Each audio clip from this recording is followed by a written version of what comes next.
धर्म कहते हैं। इस पूरी दुनिया में मानव जाति धर्म के बिना जीवन जी ही नहीं सकती। हर व्यक्ति के यहाँ धर्म होता है, कोई किसी धर्म को माने किसी धर्म को माने, वो धर्म के बिना रह ही नहीं सकता। इसलिए सबसे पहली शक्ति है धर्म, दूसरा है भीम यानी आत्मबल, तीसरा है नकुल। नकुल का मतलब है उदार मन, मन की उदारता होनी चाहिए। बहुत लोग बड़े कंजूस होते हैं, उदारता। और मैंने तो हमें पढ़ा है हमेशा, उदारता से दान पुण्य से धन में कभी कमी आती नहीं है। दान पुण्य से धन में कमी नहीं आती, व्यसनों के ऊपर खर्च करने पर धन में कमी आती। पानी बाड़े नाव में, घर में बाड़े दान, दोनों हाथ उलीचना यही सज्जन का काम। ऐसे लोग मुझे बड़े अच्छे लगते हैं जो किसी के काम आ जाते। किसी के काम जो आए उसे इंसान कहते हैं, और जो पराया दुख अपनाए सच में उसे भगवान कहते हैं। दूसरों के दुख को अपना दुख समझ तो भगवान है। तो जो नकुल है, नकुल का मतलब है उदार मन, मन की उदारता। और आपका मन उदार भी होगा तो मजबूत भी होगा। ये मन की पौष्टिकता है, मन की खुराक है। और एक बात मैं और आपको कहूंगा, शरीर से आप हट्टे कट्टे हैं, आप युद्ध हार सकते हैं। और मन से आप मजबूत हैं तो युद्ध हार भी गए होंगे तो भी युद्ध को आप जीत जाएंगे।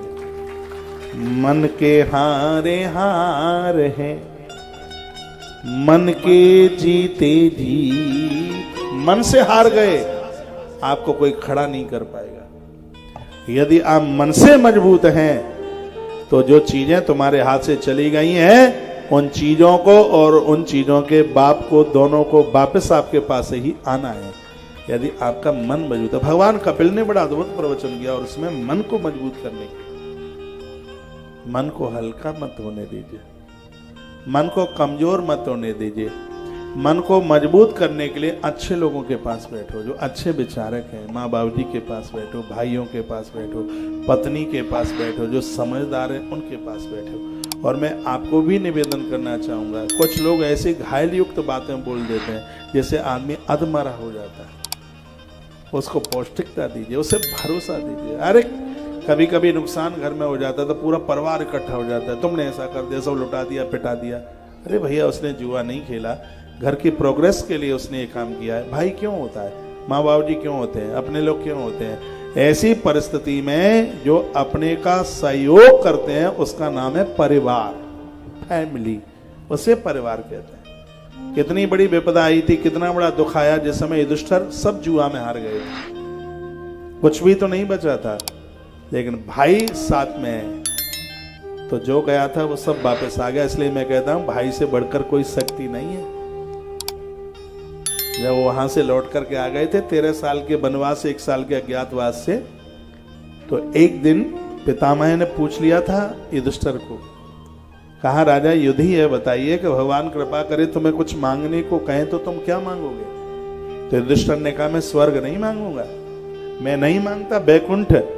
भगवान मेरे ऊपर कृपा करेंगे तो मैं उनसे अपने 4 भाई मांगूंगा, जो 2 हाथ मेरी भुजा, 2 भाई मेरी भुजाएं और 2 भाई मेरे पांव हैं, जिनके बिना मैं चल नहीं सकता, जिनके बिना मैं कुछ कर नहीं सकता। कभी भाइयों ने उलाना नहीं दिया कि तुमने ये क्यों कर दिया, तुम ये क्यों हार गए। तो आदमी पहले से ही टूट जाता है। फिर परिवार और उसमें और कुछ कहे, उसमें आप सहयोग नहीं। अरे कुछ नहीं होता, क्या है ये पैसा वैसा तो हाथ का मैल होता है, फिर कमा लेंगे, कोई बात नहीं है, खूब अच्छा, शाबाश, बड़ा अच्छा काम किया।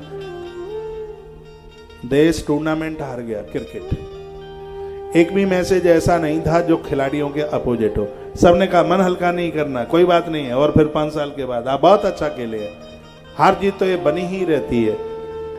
तो उन क्रिकेटर, उन खिलाड़ियों ने कितने अच्छे अच्छे मैसेज इस देश के लिए लिखे उन्होंने। तो ये मैं एक क्रिकेट की बात नहीं कर रहा हूं, मैं हर परिवार की बात कर रहा हूं। चलो ये कथाएं तो हम सुन ही रहे हैं, ग्रंथ मेरे सामने रखा हुआ है, इन कथाओं के द्वारा पॉजिटिविटी मिलती है, सकारात्मक हमारी स्थिति बनती है, सोच बनती है। तो परिवार की परिभाषा मुझे आप कोई पूछे, फैमिली की परिभाषा पूछे, तो मेरे दिमाग में एक शब्द है, जहाँ बहुत बड़ी दिक्कत और चिंताएं बढ़ रही हैं, उस समय हम अपनों का सहयोग करते हैं, उन्हें छोड़ करके कहीं नहीं जाते, उसको कहते हैं परिवार। वो परिवार है, उस समय आपकी जरूरत होती है। तो ये कथाओं का जो एक मूल स्रोत है वो बड़ा अद्भुत है, और वो चैप्टर यह चल रहा है कि नकुल है